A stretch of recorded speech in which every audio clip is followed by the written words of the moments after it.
그렇다면 저희는 다음 이슈로 또 넘어가 보도록 하겠습니다.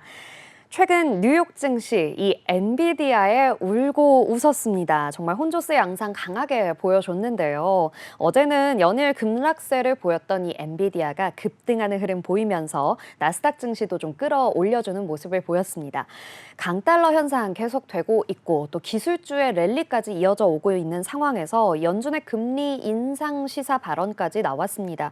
그러면서 우리 시장 이 하반기 전망이 더욱더 불투명해진 것이 아닌가라는 의견들도 나오고 있는 상황인데요. 이 미국의 혼조세와 곧 앞두고 있는 미국 대선 그리고 우리 시장의 흐름들 함께 진단해볼 세종대 경영학과 김대중 교수님 나와주셨습니다. 교수님 안녕하세요. 안녕하십니까. 네, 교수님 반갑습니다.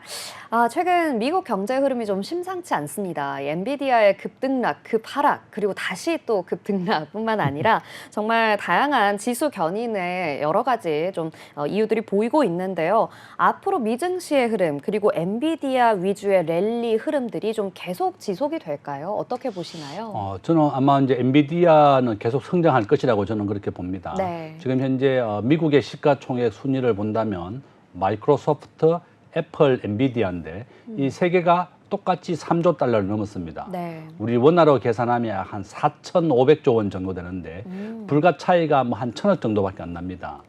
한 3일 전에는 엔비디아가 사상 최초로 시가총액 1위에 달성했다가 딱 하루 만에 뭐 3%를 연이어서 내리게 되면서 좀 내려왔었는데 어제 다시 뭐 한 6.5% 정도 급등을 또 했습니다. 저는 이제 항상 주식 투자를 할 때 그 사람들에게 그렇게 권합니다. 내가 어떤 주식을 사야 될지 잘 모르겠으면 시가총액 1등을 사면 된다. 네. 그렇게 얘기했고 한국에서는 삼성전자가 압도적인 시가총액 500조 원이고 미국에서는 마이크로소프트, 애플, 엔비디아 순으로 3조 달러, 우리 원화로 4,500조 원을 달성했고요. 엔비디아가 이제 급락을 하면서 막 국민들이 가장 많이 산 게 테슬라보다 더 많이 샀습니다. 요즘은.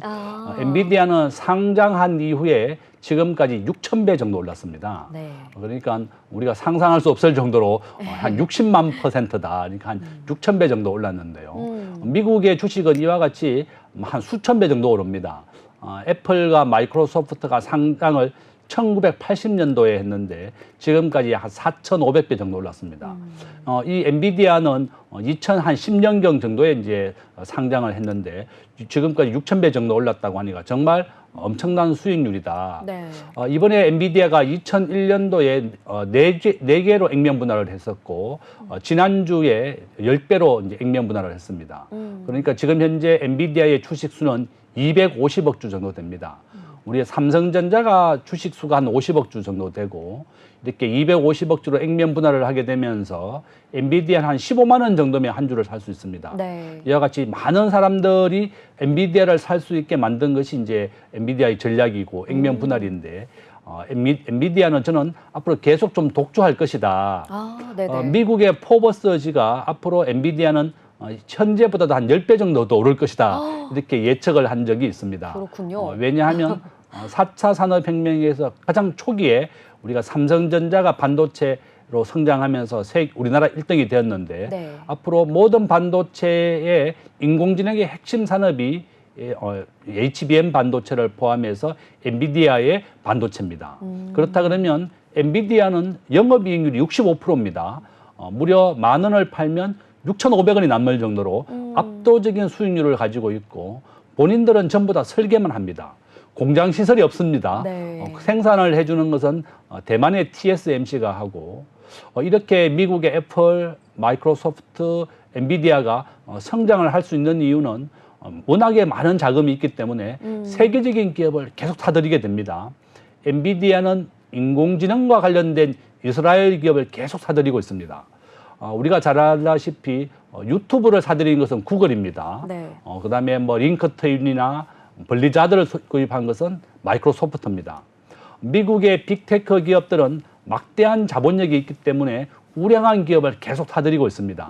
그래서 인공지능의 핵심적인 기업을 엔비디아가 계속 사들이고 있고 앞으로 모든 기업들이 인공지능을 도입하면 살아남을 수 있지만 인공지능을 도입하지 못하면 애플의 스마트폰이나 삼성전자의 스마트폰도 소멸될 것입니다. 바로 이런 이유 때문에 모든 기업들이 인공지능을 도입하고 있다. 그렇다 그러면 엔비디아는 계속 성장할 가능성이 높다. 네. 이렇게 또 말씀을 드리겠습니다. 네, 그렇군요. 결국에는 이 AI 인공지능 기술이 핵심 기술이 될 것이고 엔비디아는 계속해서 좀 성장할 가능성이 높다라고 이야기를 해주셨습니다. 그렇다면요. 이런 가운데 사실 이 미증시에서 또 중요한 것이 연준 이사들의 발언이지 않습니까? 아무래도 이 금리 인상 또 인하 시점이 언제인가에 대한 이야기들이 계속 우리가 나눌 수밖에 없는데 이 매파적 이사로 알려진 대표 연준 이사죠. 이 미셸 보우먼 이사가 이런 이야기를 했습니다. 아직 금리를 인하할 적절한 시기에 도달하지 못했다라고 이야기를 해서 마치 금리를 인상하는 것 같은 금리 인상 시사 발언이 나왔는데요. 연내 금리 인하 계획과는 좀 대비되는 발언이잖아요, 교수님. 앞으로 그렇다면 미국의 금리 전망 인하할까요? 아니면 인하를 한다면 언제쯤 인하하게 될까요? 저는 아마 이제 이번에 미국의 주택 가격이 네. 7.2% 올랐습니다. 이번 달에. 네. 그러니까 이제 뭐 미국은 전체 소득의 50에서 한 40%가 주거비로 냅니다. 미국은 돈 벌어서 반 정도를 집세로 낸다. 이렇게 보시면 네. 되겠고 뉴욕의 월세가 한 300에서 500만 원 정도 됩니다. 아시다시피 미국은 전세라는 제도가 없고 월세만 있습니다. 제가 금년 초에 미국에서 뭐 학교 때문에 갔다가 우리 한국 재미교포를 만났는데 네. 자기 교벌가 한 1억 정도 됩니다. 우리나라 네. 한 7만 불 정도 되니까. 근데 본인이 월세로 한 300만 원 정도 내더라고요. 그러니까 아이고. 뉴욕이 아주 후진 지역에 있었는데 브롱크스라고 하는 할렘가에 있었는데 월세가 300만 원이었습니다. 네. 그러니까 자기 급여의 반 정도를 미국의 월세로 내고 있고 이렇게 미국의 뉴욕이나 미국의 집값이 7%나 급등하게 되니까 미국이 당초로 목표하고 있던 전체적인 물가는 3.1%입니다. 네. 그렇지만 이렇게 집세가 아직 7%라 급등하기 때문에 기준금리를 올려야 되는 게 아니냐 이렇게 의견을 냈지만 전반적으로는 미국의 기준금리는 금년 9월경에 저는 0.25% 내릴 것이라고 보고 있습니다. 네. 미국의 이코노미스트의 약 70%가 0.25% 내리는 것을 찬성하고 있고 미국이 기준금리를 내리게 되는 가장 큰 이유는 물가 안정입니다. 우리가 코로나 시대에는 미국의 물가가 9% 정도 됐지만 지금은 3.1%로 많이 낮아졌습니다. 올 연말과 내년에 목표로 하고 있는 미 연준의 물가 목표는 2%입니다.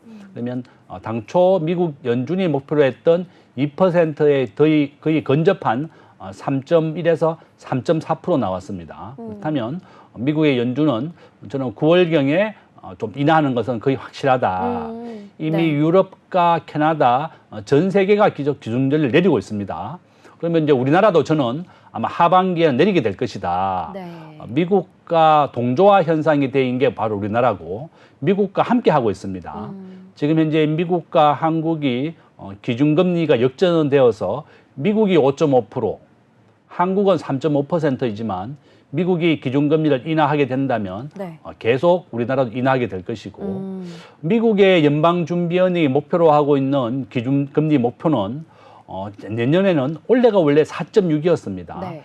금년 6월부터 기준금리를 한 3번 정도 내려서 올해는 4.6이 목표였다. 그렇지만 이제 내년에 목표로 하고 있는 기준금리 추세는 3.6%. 2026년에는 2.6까지 내리겠다는 게 미국의 연준의 목표입니다. 우리가 경제라고 하는 것은 장기적으로 계속 성장하고 발전하는 겁니다. 우리 삼성전자의 시가총액이나 우리 대한민국의 GDP는 계속 증가하고 늘어나고 있습니다. 이와 같이 미국과 한국이나 경제가 발전하기 위해서는 은행의 이자가 내려야 됩니다. 지난 50년 기준으로 미국의 기준금리는 90% 확률로 내렸습니다. 네. 미국의 기준금리는 가장 높았을 때가 1981년도인데 21%의 기준금리였습니다. 그 당시는 이제 카터 대통령이 이제 대통령 시절인데 이와 같이 미국의 물가가 15%, 20%가 되면서 기준금리를 20%까지 올렸다가 레이건이 집권한 이후에 기준금리를 내리기 시작했습니다. 그래서 결론은 미국의 기준금리는 90% 확률로 내린다. 이렇게 말씀을 드립니다. 굉장히 확정적으로 이야기를 해주셨습니다. 9월경에는 미국의 기준금리 인하될 것으로 전망한다라고 이야기를 해주셨고요. 우리 시장 역시 커플링 현상으로 계속해서 인하하지 않을까라는 이야기 해주셨습니다. 이렇게 좀 인하된다라는 밝은 전망 이야기해 주셨는데요. 사실 또 우리가 살펴봐야 하는 빅 이벤트가 있습니다. 바로 미국의 대선이죠. 대선 토론이 또 앞두고 있고요. 그리고 글로벌 경제 영향도 굉장히 관심사입니다. 그런데 노벨 경제학자 수상자 16명이 이런 걸 내놓았다고 해요. 트럼프 대통령이 재선에 성공할 경우 인플레이션이 재점화될 수도 있다라고 공동 서한을 발표했다는 겁니다. 과연 이 도널드 트럼프 전 대통령이 재선에 성공하게 된다면 교수님, 우리 증시는 또 우리 경제는 어떻게 될까요? 어떻게 보고 계세요? 저는 아마 이제 우리나라에도 큰 영향을 줄 거라고 봅니다. 네. 우리나라에는 뭐 장점과 단점이 있다.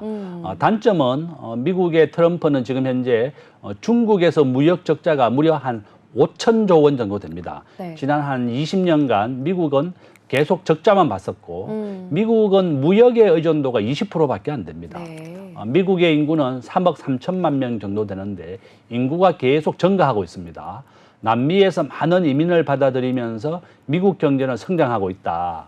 트럼프가 당선이 되면 본인은 60%의 고관세를 올려서 중국 제품을 미국에 수입되는 것을 막겠다고 했거든요. 네.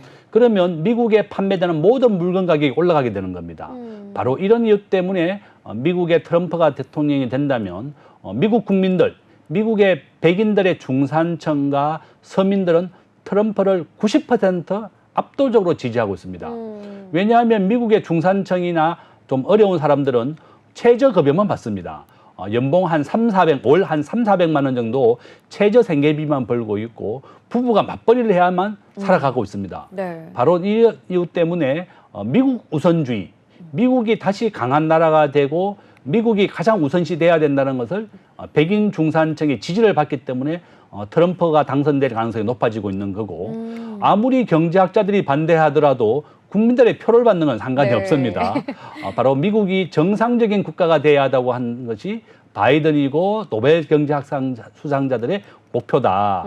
그렇지만 트럼프는 미국의 서민들과 중산층의 지지를 받고 있고 자국 우선주의. 그렇다면 우리나라는 무역 중심이라든지 무역을 확대하는 정책으로 나가야 됩니다. 네. 지금 트럼프는 본인이 대통령이 된다 그러면 지금 우크라이나 전쟁에서도 발을 빼겠다는 네. 입장입니다. 러시아와 우크라이나 전쟁에서도 현재의 상황에서 전쟁을 종식시키고 본인은 미국 중심으로 되겠다.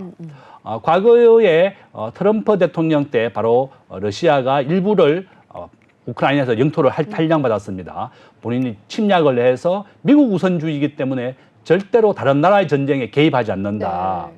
우리나라 주한미군 주둔 비용도 6배 올리겠다. 이렇게 해서 거의 100% 가까이 올렸습니다. 네. 이와 같이 지금 현재 트럼프는 2만 7천 명에 대한 미군을 왜 우리가 한국을 지켜주느냐 이런 얘기를 하면서 주한미군 철수 얘기도 하고 있지만 반대로 장점으로는 우리나라가 자체 핵무기를 만들 수 있는 기회가 온 겁니다.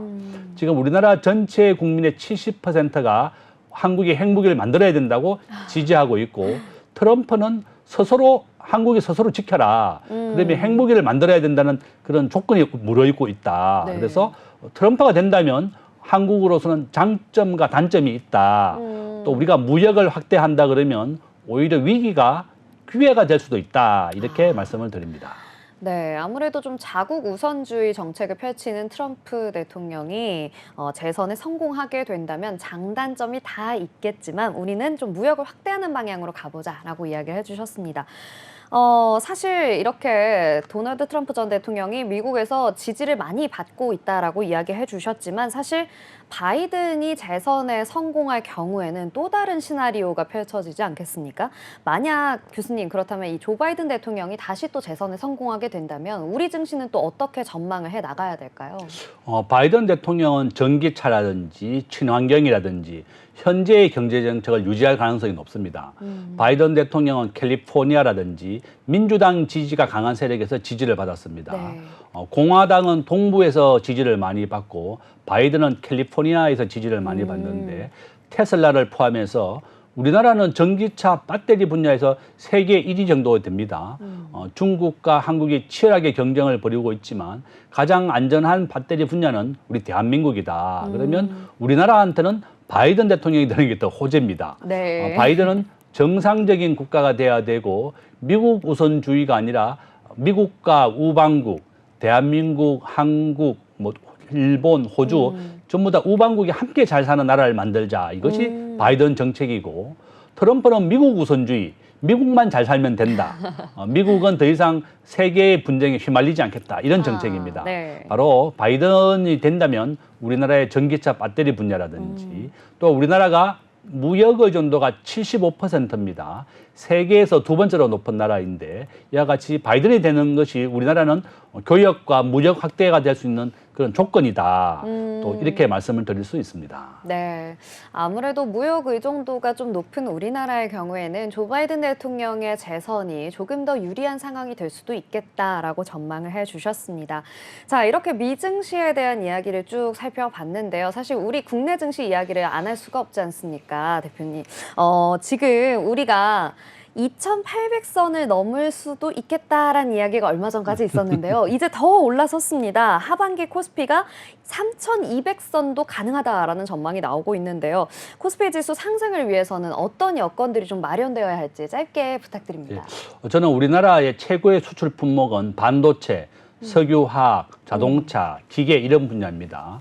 우리나라의 삼성전자의 반도체, 용인 반도체 클러스터 300조를 투자하기로 했는데요.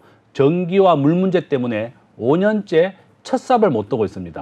저는 정부가 기업하기 좋은 환경을 만들어준다. 이렇게 말만 하지 말고 법인세를 세계 평균 21%입니다. 지금 국회가 반대를 해서 지금 현재 인하를 못했는데 세계 평균으로 법인세를 좀 낮추고 상속세 60%인데 세계 평균은 20% 정도밖에 안 됩니다. 세계 평균으로 나누고 또 4차 산업혁명에 대한 규제가 너무 많습니다. 우리나라 우버, 에어비앤비 다 금지된 나라입니다. 네. 이런 4차 산업혁명에 대한 규제를 좀 완화해서 새로운 신산업이 한국에서 구산업과 신산업이 공존을 해야만 우리나라의 새로운 유니콘 기업이 탄생할 수 있습니다. 현재 우리나라의 유니콘 기업 23개인데요. 한국에서 워낙 규제가 많다 보니 새로운 이러한 신산업을 할 수가 없습니다. 그래서 이와 같이 법인세를 좀 낮추고 규제를 완화해서 4차 산업혁명의 창업도 확대하고 지금 중국에 투자하려고 하는 많은 외국 기업들이 한국을 대체적으로 투자하려 하고 있습니다. 중국은 현재 관광객이 95% 급감을 했습니다. 우리가 기회다. 저는 정부가 기업하기 좋은 나라를 만들어야만 주가가 3,300선을 돌파할 수 있다. 이렇게 말씀을 드리겠습니다. 네, 잘 들어봤습니다. 우리 시장 3,200선까지 달려갈 수 있기를 저도 열심히 응원해 보도록 하겠습니다. 저희는 이렇게 우리 시장과 미 증시 전망까지 함께 이야기 나눠봤습니다. 오늘 함께 해주신 세종대학교 경영학과 김대중 교수님 고맙습니다.